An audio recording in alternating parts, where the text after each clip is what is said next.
Okay, so I'm going to show you what I need to do to prepare this cabinet for the engine to go back in and all the generators to go back together. I will open the door and then I'll continue the video.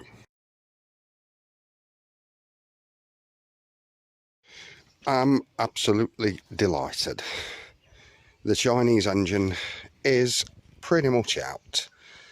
It's on the floor of the cabinet instead of on its mounts. It's disconnected from the alternator. We've taken the radiator out, the fan out and everything. Pistons are gone. Don't know whether you can see down there. Radiator's there. And we have a hell of a lot more parts in the garage. I don't know whether you can tell, but there is a lot more parts. I'm waiting on that generator being picked up for room because, I mean, I just can't work in here. There's just not enough room. But yeah, let's go around the other side. Radiator. Let's go around the other side of the truck. And there we go. There is one Chinese engine resting on the floor. That bolt there is where the engine mount was. That one over there is.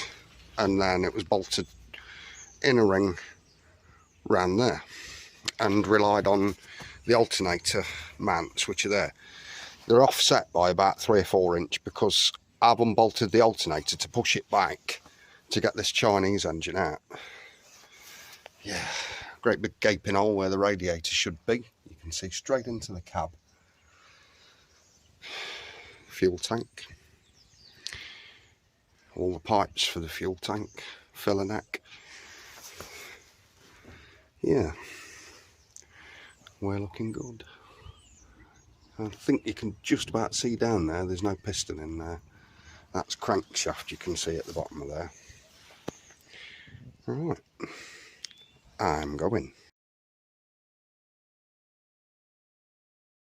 This alternator needs putting back on its mounts. Unfortunately, I don't know whether you can see. Let me see if I can't put the torch on. But in there is bolt holes on. Let me see if I can see. Somewhere down there, there is like 2 slides. Basically pieces of steel that are welded into the bottom of the cabinet on mounts. And let me see if I can see that hole. Yeah, that hole there, and there's another one there, look. See it? Go into that hole there, but bear in mind that hole is for the front one. So this alternator shouldn't be here. It shouldn't be so far forward. There is a massive gap round the back, and this alternator needs pushing right the way back, almost so that this back edge of the alternator here is almost touching that grill at the back. I had an accident where I ended up pulling this alternator forward. It was lucky I did at the time because you remember the cage and everything, the adapter ring that I had on here, spacer ring, whatever you want to call it, and the drive plate that was on this spindle. This spindle, by the way, is a keyway shafted spindle, so there's a Woodruff key that goes into the drive plate and goes into that slot there. I had to get that off because, as you know, that drive plate won't fit on the transit van's flywheel. So I had to get that off so I can either have another one machined or have that machined to fit. And I had to take the ring, the spacer ring off to fit the spacer ring to the transit van's SAE adapter, which I will talk about in a second. I shall open the garage door and show you the problem with that. Oh, while I'm here, that diesel tank may possibly need to come out. I don't know whether there's going to be enough room in this cabinet to go with the transit van engine up to the diesel tank, it might have to go a little bit further forward depending on how much longer or shorter the transit van engine is than the Chinese engine. That diesel tank may need to come out to give me the room for the transit engine to go further forward slightly, but we'll see. I don't really know how that's mounted in. I don't know whether it's bolted or welded. It could possibly be bolted, but there ain't a great deal of room down there to get the bolts out if it is bolted. So if I do end up taking that out, I may get the fuel tank off an LDV, like a pickup truck, because they're similar shaped, but they do actually fit on these transit van chassis. And this filler neck comes up at the side, you know, so that you can fill the diesel tank. We'll see. We'll see. We shall see. Okay, let me take you in the garage and show you the other dilemma I've got with the components for this.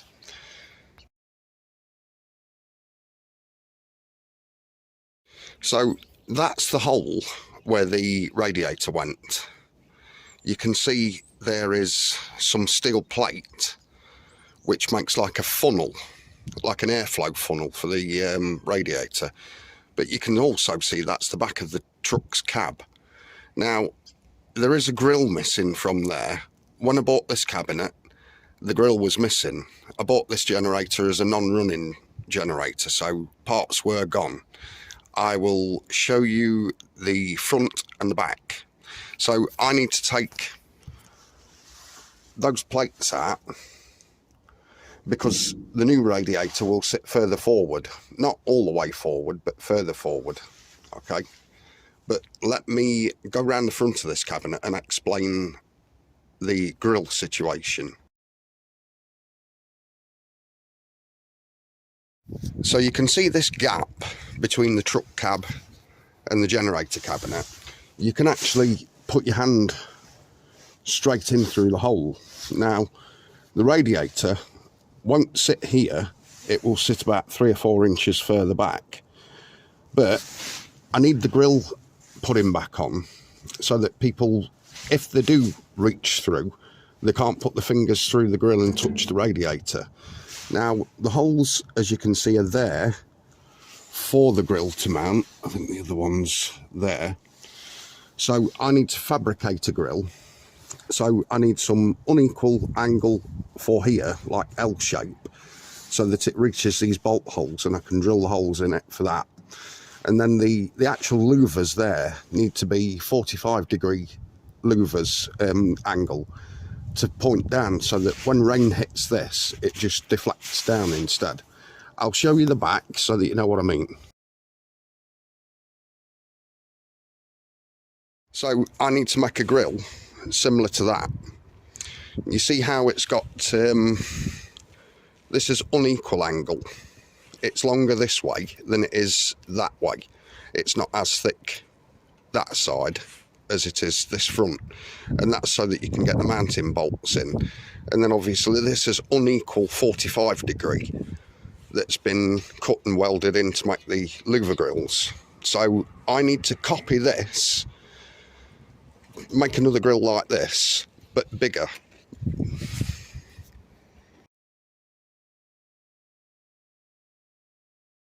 So you can see that I've taken the flywheel off the transit van engine.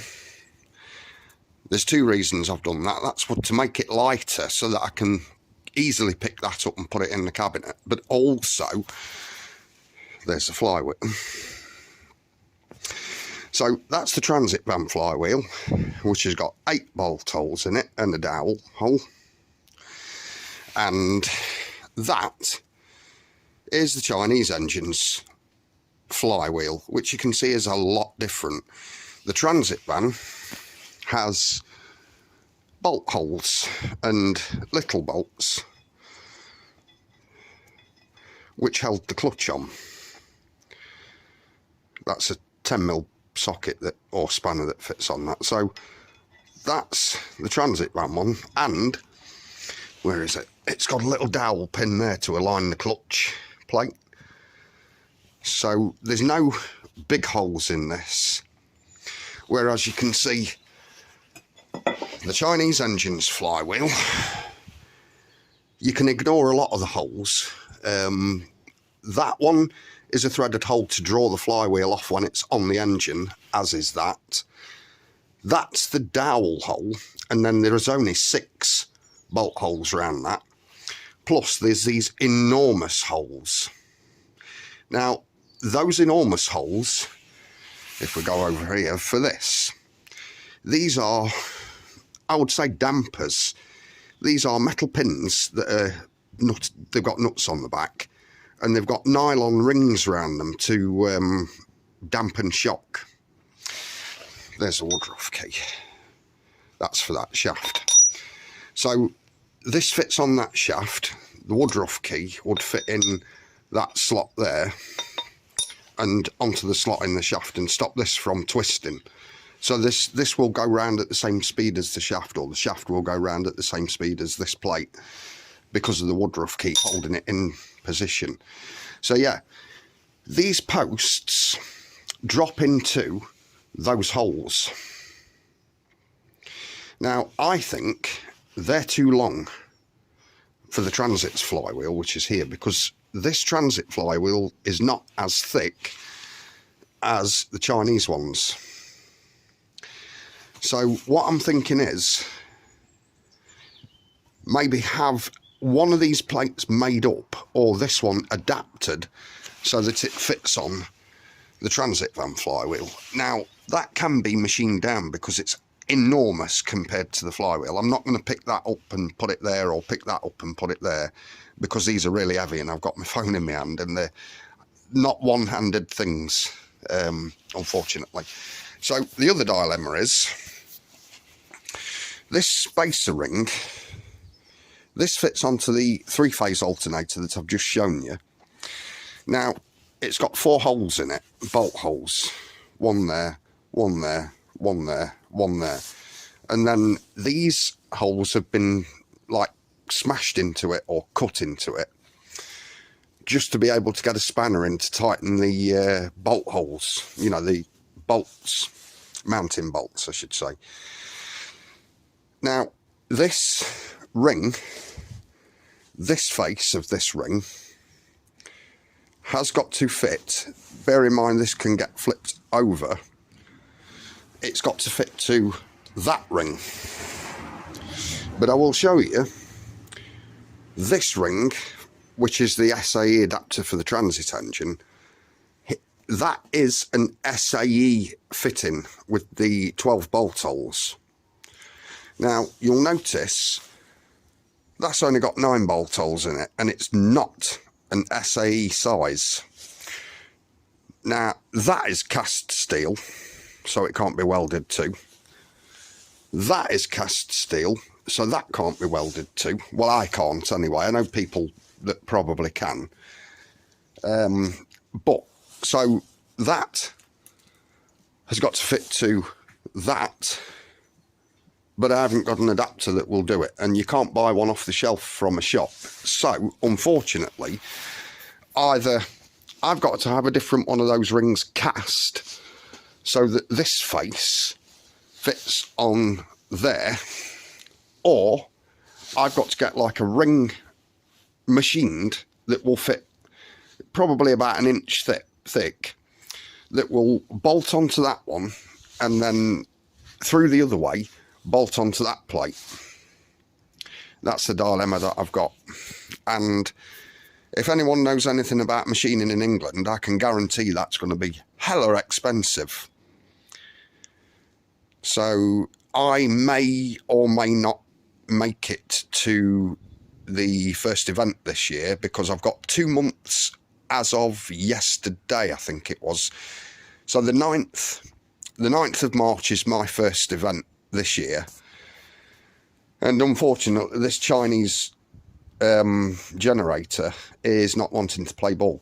Now, I don't know whether those 4 bolt holes in the bottom of this ring are the same as the Stamford generators. I can just about guarantee that they're not, because I can imagine that the Chinese have cast this to fit that Ricardo engine specifically, and I can guarantee that the alternator that's in that cabinet's not a standard size either. I can imagine that being some strange Chinese sized.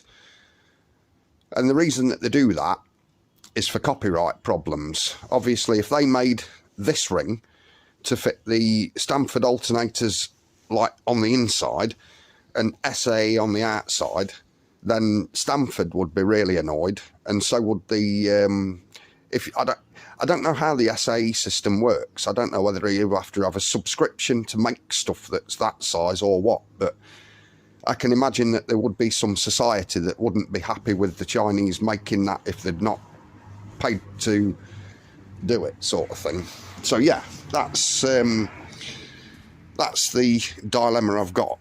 So I've got to...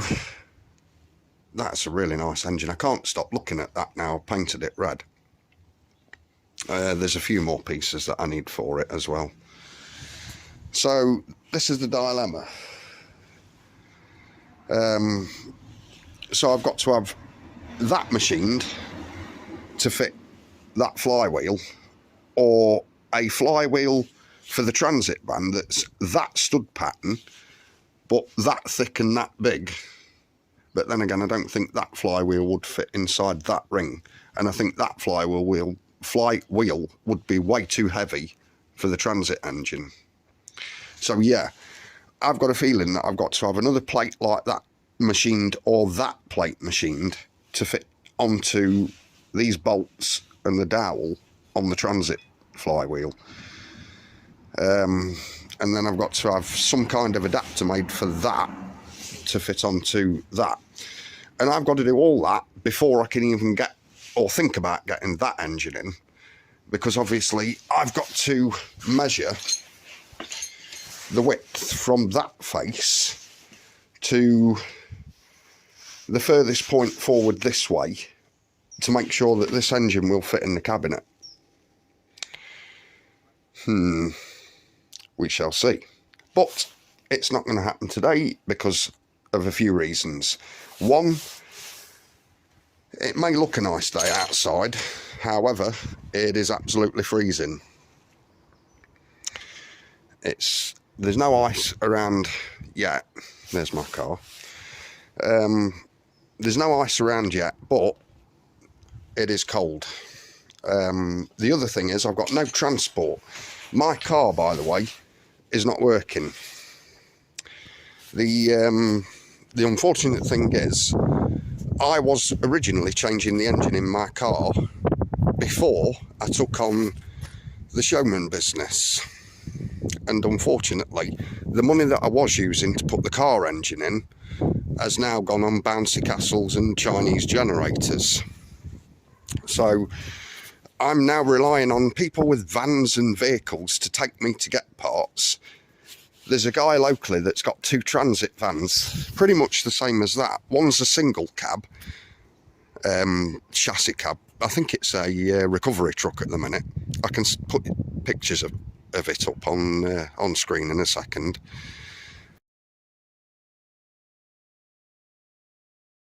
But yeah, he's got a recovery truck with a single cab, and he's got a Mark V transit van, which he's not sent me a picture of. But he's letting me go up and take engine parts for this off that van, or the recovery truck. But I've got a feeling that my friend wants a recovery truck, so I'm not going to take parts off that yet. I've been painting some more parts up. I'll just make my way through the garage and show you. That is the air intake manifold, and I painted it both sides, quite a few coats. I've got the alternator, one of the alternator brackets there. That's for in between the back of this plate and it's like pinches between the bolts on the alternator somewhere up here. And then I've got the tensioner plate. I still need to paint the back and that block, but I can do that at another time. I'm just doing this. Oh, I've painted those pulley wheels as well, and that one. I'm doing this because the more I do, the better it looks. Plus, it'll protect things like that from rust. I know this is aluminium, but aluminium still rusts and it goes like powdery.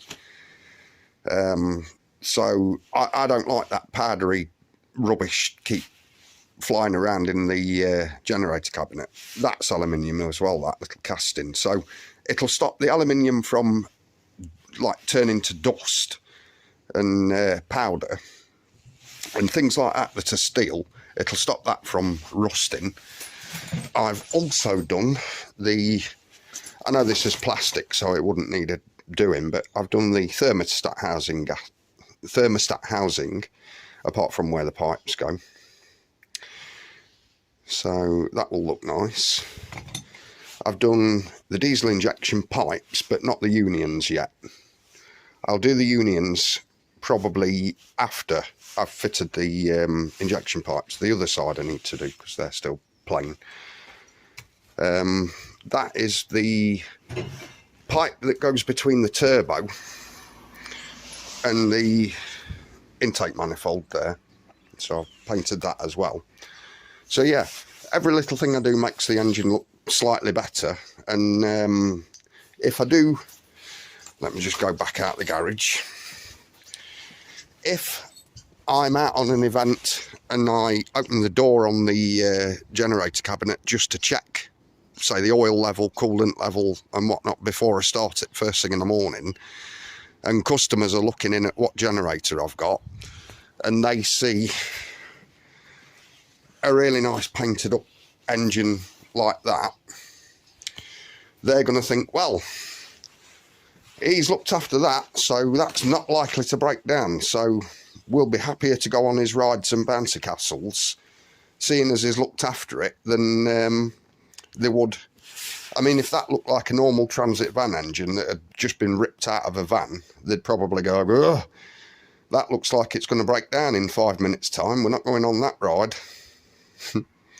So yeah, it's plus the fact it's not just aesthetics. I mean, if I do have to do anything to that engine, check the coolant, check the oil levels while I'm on a job with my uniform on, I don't want to be getting greased and oiled and dirted up and covered in rust in my uniform. So I'd rather it be all nice and painted rather than the aluminium throwing white powder at me all everywhere. And, you know, I'd rather it be nice and clean, and so that I can actually put my hand on it and put my hand back on my hip or whatever, or in my pocket, without transferring powder and rust and dust and grease and oil and everything all over myself.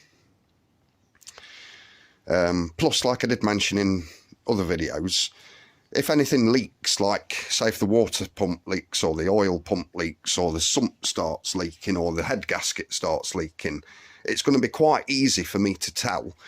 Even like on the head, if the diesel injector pipes, which are there, start leaking, I'll be able to tell.